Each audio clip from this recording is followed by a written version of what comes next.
Hi, this is Roger. Thanks for dropping by. We've got an unboxing, unwrapping type video today.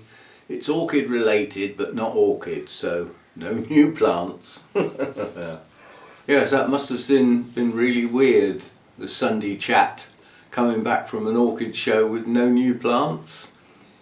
Well, first of all, I couldn't actually get in to see plants very well because it was so crowded.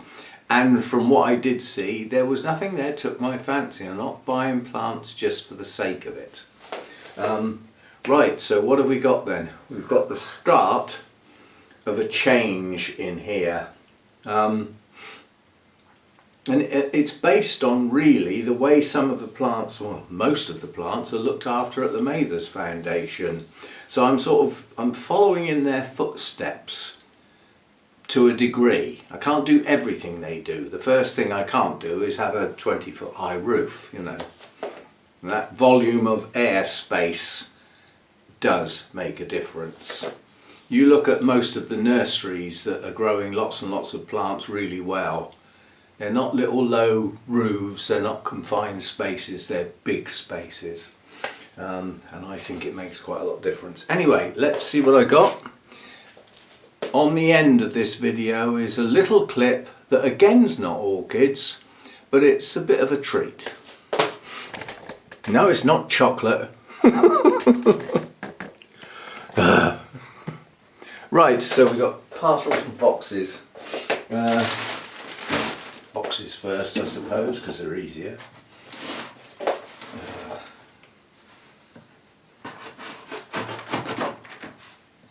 I'm always telling everybody to cut away from you, and then I don't do it myself.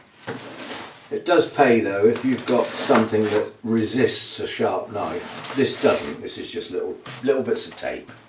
But something that would be difficult to cut. If you cut towards yourself and it suddenly goes, your knife is flying towards you. It's not a good idea.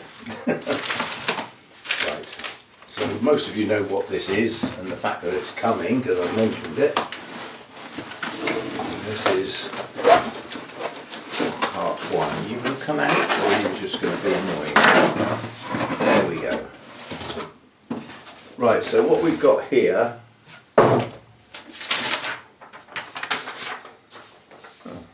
there's a nice invoice.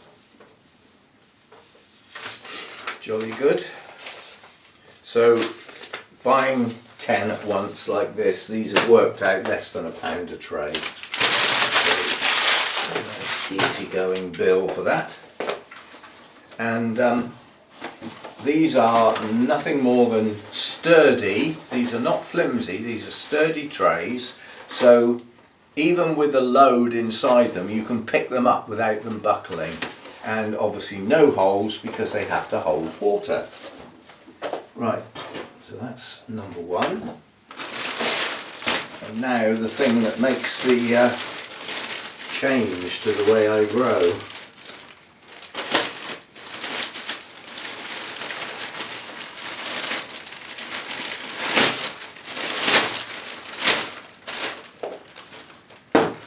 I've got all these tools out because I didn't know what I'd need.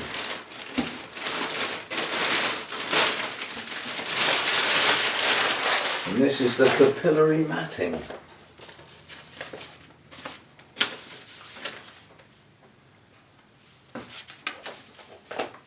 And again, this was just under £10, so for less than £20 we've got a new setup basically.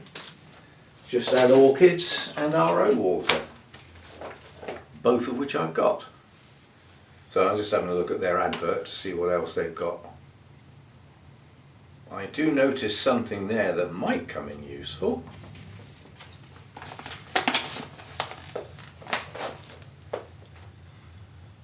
Bulb baskets.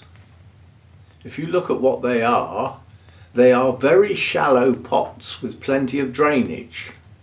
Irrespective of what they've been designed to grow, there's all sorts of things that could grow in that.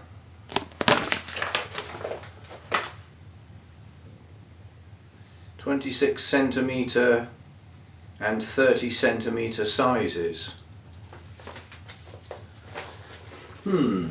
I'll keep that leaflet. Might look into that, have a look on their website or something. Right, so this is the capillary matting. This is 80 centimetres by 2 meters long, and it will fit these trays. I will get 4 pieces across this, so that's 4 trays, yeah, and I'll get 3 per meter, so that's 4 3s are 12 pieces of this per meter, and I bought 2 meters, so we've got potentially 24 trays that can be done. And I'll have to take this somewhere flat and open it up to start cutting it, because I'm one of those with something like this that I don't measure it exactly. What I do is I fold it in half and cut it down the fold, and then I fold that in half and cut it down the fold. Then I've got my 4 pieces without any measuring and mucking about, because you can fold obviously easily. So yeah, I don't know how well it's going to hold water. I'm not going to cut it up now. As I said, I need to open it up somewhere flat and you know, cut it up properly so that we don't make any mistakes and waste any. That's the idea. So we got that. Now I've already got some of these sat down there. I've got 1, 2, 3, there's 4 or 5 down there spare, and I've just bought 10 of these.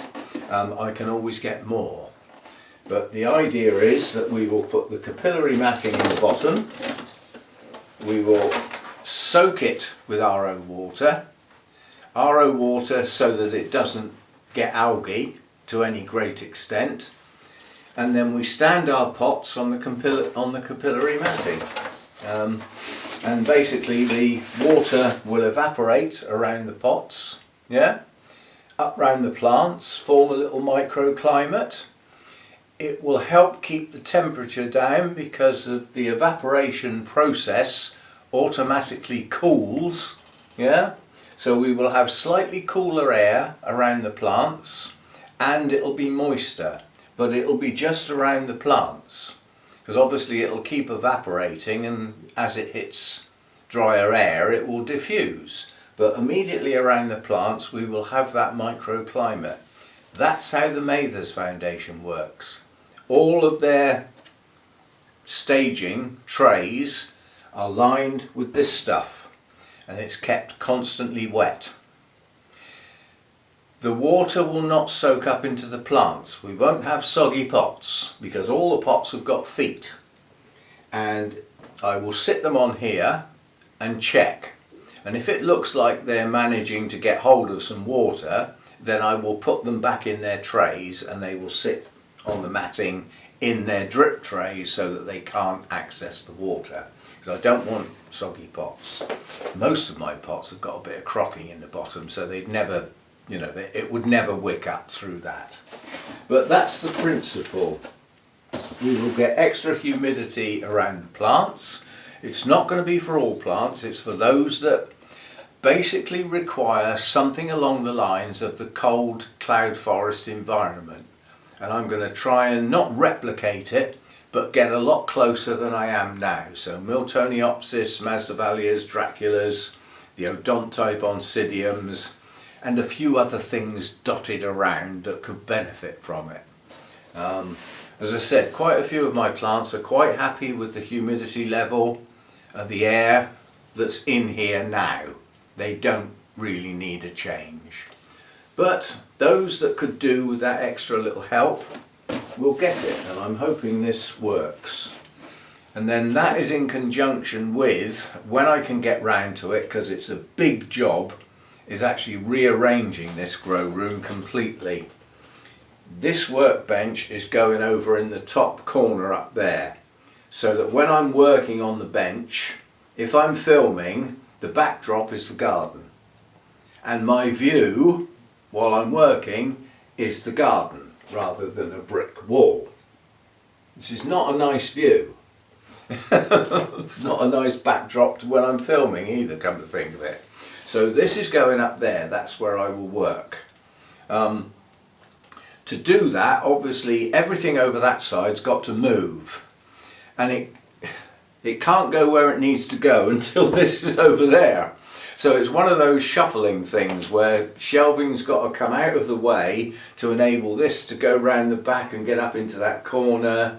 It's a big deal, and in the process everywhere that has its space relieved will need a clean. Yeah? Because in behind here is going to be muck that's fallen down the back and all sorts of things. Plus the floor wasn't cleaned underneath because this was in the way. So as part and parcel of doing this, I want to clean the glass, I want to clean the plastic off, I want to wash the floor.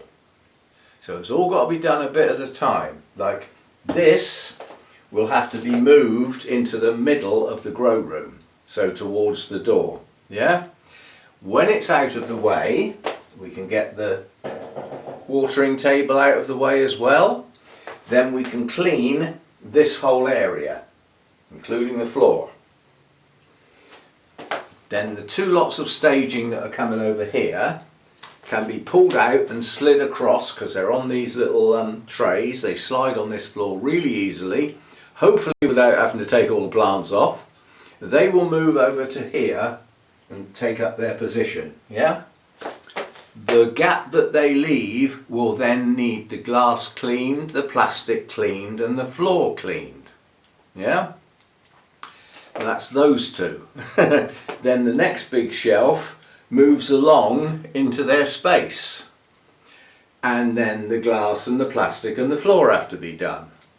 And then we get to the corner. The two black tables in the corner, one of them's going because it's not needed anymore.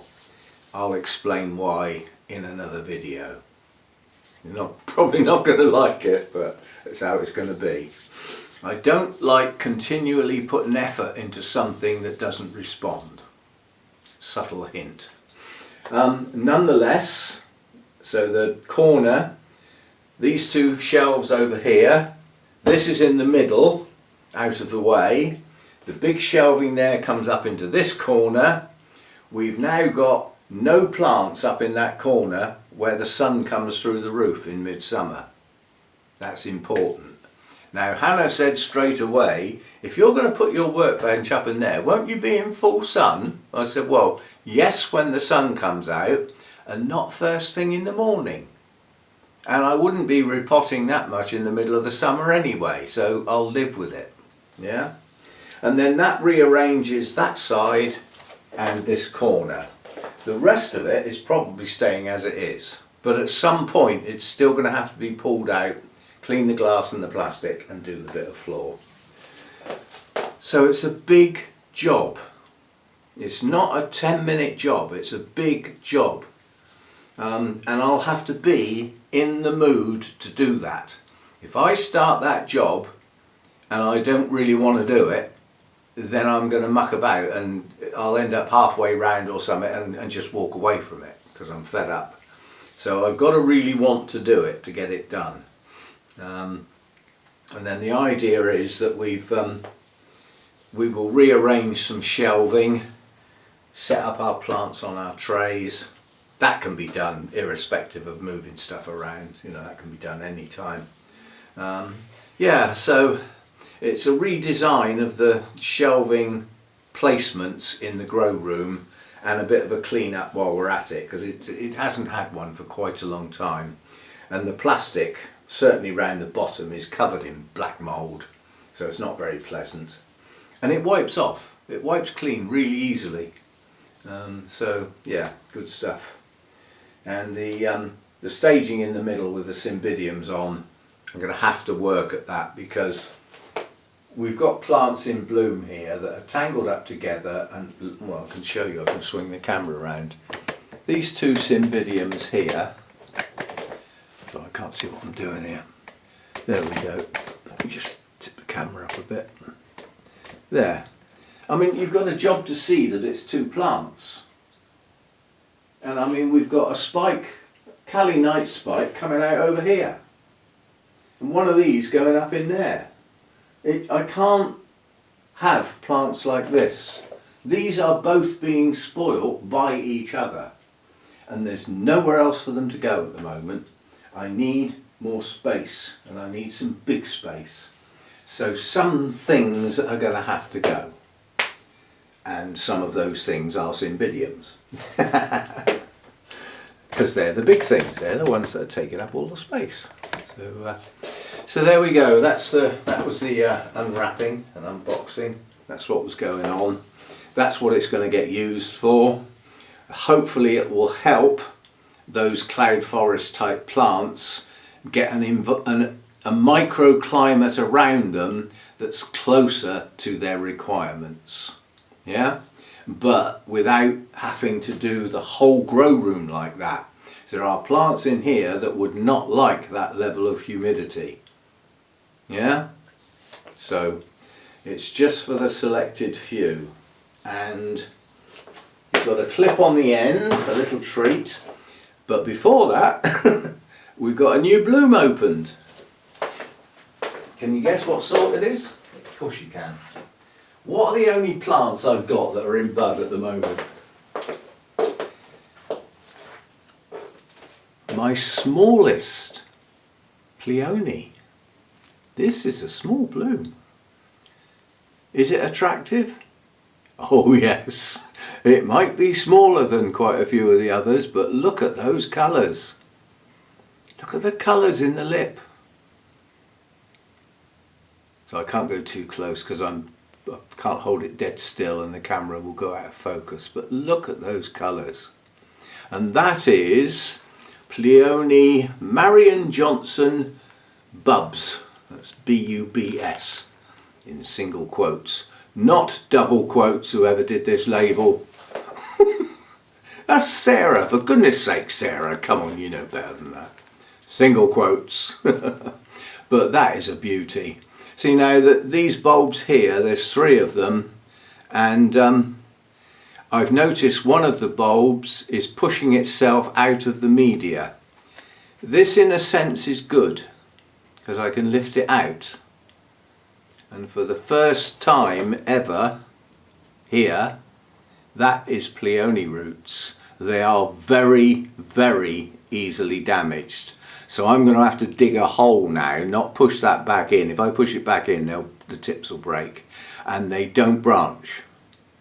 So if you damage root tips on a Pleione, that root will not grow. So they're precious. So I'm going to have to dig a bit of a hole, place it in there, and then gently put the media back round it. But those roots pushed it out of the media, basically. And I mean, that bulb's only got 1 new growth. So it's only going to produce 1 bulb this year, as are the other 2, I suspect. But it's nice to know, as these are new to me, when the roots come. Now, there are quite a few schools of thought, including the majority, say that the roots come as the flowers fade. Does that look like it's even got a flower yet? No. Now I think that's because these bulbs have got moisture underneath them, because I am watering and they are shooting out. And the earlier the roots start, the more they will be able to feed the new growths, the new bulbs, and in this case any flowers, the bigger those bulbs are going to be because they've been fed earlier in their life cycle. So I'm glad that one was just pushing out. It's just 1 root that actually pushed the bulb out. And they're furry as well, so you can see close up. The tips aren't, but coming back away from the tips they're fuzzy. So like Coelogenes or some Paphiopedilums are like that. So there we go, Pleione roots. And it's reasonably obvious, if that bulb with the shoot that big has got roots, then this one with the flower is already growing a decent root system. Now the different varieties, the different hybrids, different species contributions to those hybrids might affect when the roots start. I don't know. You don't get stuff off of me when I don't know. When I do know and I can show it to you, then you get stuff off of me. But that is an absolute beauty, isn't it?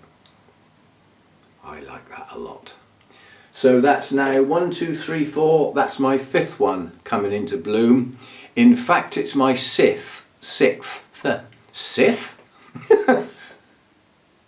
Always 2 there are. Showing me age, isn't it? Yes, we have actually had a 6th, and that was Pleione Zeus. That was a miserable failure, if you remember. The blooms didn't open properly and died. The one that lasted the longest lasted 3 days, and it still didn't open properly. Anyway, let's put this little beauty back. Pretty stunning. Then we've got another one with buds that are forming, so that won't be long before it opens. And then others have just got their shoots breaking ground, so they'll be a while behind. And we've got one pot full. This is Zeus. This is the one that flowered miserably, but it's growing some nice leaves. Yeah? So we're going to have a nice pot full of leaves, and all of these growths will produce bulbs.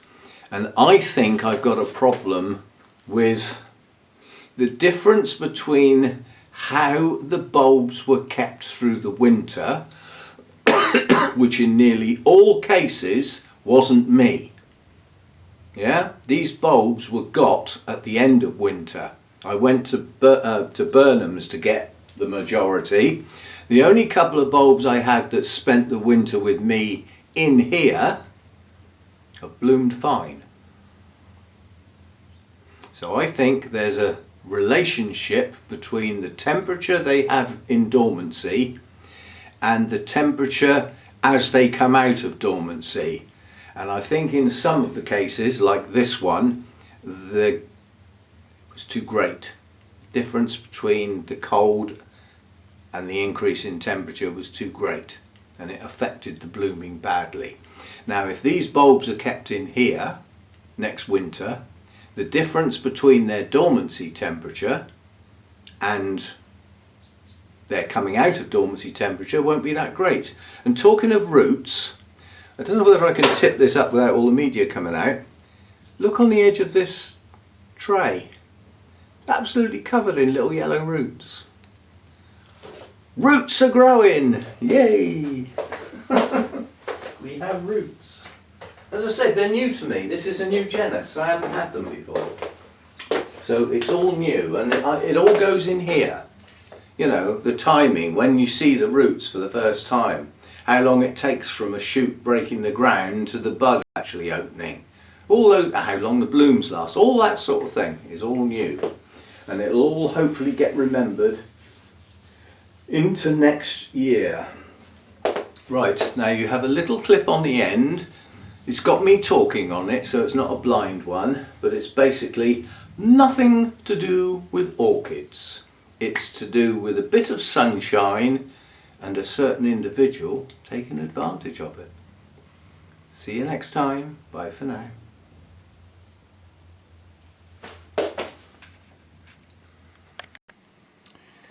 We've got some sunshine today and some blue sky. And somebody went outside about half an hour ago, and I've just come out here because I was a little bit worried.